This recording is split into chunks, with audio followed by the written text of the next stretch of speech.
Satellite চিত্রে মধ্যপ্রাচ্যে অবস্থিত মার্কিন সামরিক ঘাঁটিগুলোতে ইরানের হামলার পর ব্যাপক ক্ষয়ক্ষতির প্রমাণ মিলছে। উপসাগরীয় আরব দেশগুলোতে থাকা যুক্তরাষ্ট্রের সামরিক স্থাপনাগুলোতে কী পরিমাণ ক্ষতি হয়েছে তা ধীরে ধীরে প্রকাশ পাচ্ছে। মার্কিন গণমাধ্যম CNN-এর অনুসন্ধানে উঠে এসেছে এই ক্ষয়ক্ষতির চিত্র।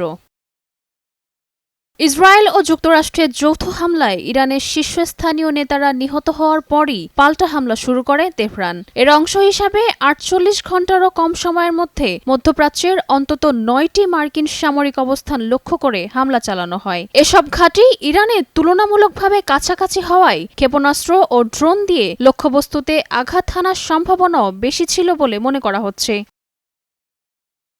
রোববার সকাল ৯টার পর শুয়াইবা বন্দর এলাকায় থাকা একটি অস্থায়ী মার্কিন অপারেশন সেন্টারে হামলা চালায় ইরান। এটি কুয়েতে অবস্থিত। হামলার পর সেখানে আগুন ধরে যায় এবং স্যাটেলাইট ছবিতে ধোঁয়া উঠতে দেখা যায়। এই হামলায় যুক্তরাষ্ট্রের ৬ জন সেনা সদস্য নিহত হন। ওই স্থাপনাটিতে উল্লেখযোগ্য কোনো নিরাপত্তা বা প্রতিরক্ষা ব্যবস্থা চিহ্নও দেখা যায়নি। একই দিনে কুয়েতেই অবস্থিত ক্যাম্প বুয়েহরিংয়ে মার্কিন বাহিনীর একটি ক্যাম্পে ড্রোন আঘাত হানে। সেটি আরও ২ ড্রোন বলে ধারণা করা হচ্ছে। এতে একটি ভবন মারাত্মকভাবে ক্ষতিগ্রস্ত হয় এবং ঘাঁটির ভেতরে পার্ক করে রাখা মার্কিন হেলিকপ্টারগুলো অল্পের জন্য রক্ষা পায়। এদিকে বাহরাইনে অবস্থিত মার্কিন নৌবাহিনীর ৫ম নৌবহরের ঘাঁটিতে একটি শাহেদ ড্রোন আঘাত হানে, যা বিশ্বের অন্যতম মার্কিন নৌবহর হিসাবে পরিচিত।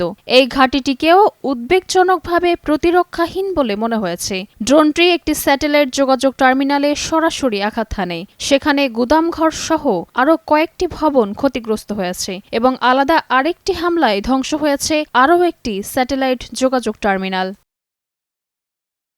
পুরো অঞ্চল জুড়েই হামলার ধরন প্রায় একই রকম দেখা গেছে এবং অন্তত ৫টি স্যাটেলাইট যোগাযোগ টার্মিনাল ধ্বংস করা হয়েছে। এতে ধারণা করা হচ্ছে মার্কিন ঘাঁটিগুলোকে বহির্বিশ্ব থেকে কার্যত বিচ্ছিন্ন করে দিতেই ইরান এই কৌশল নিয়েছে।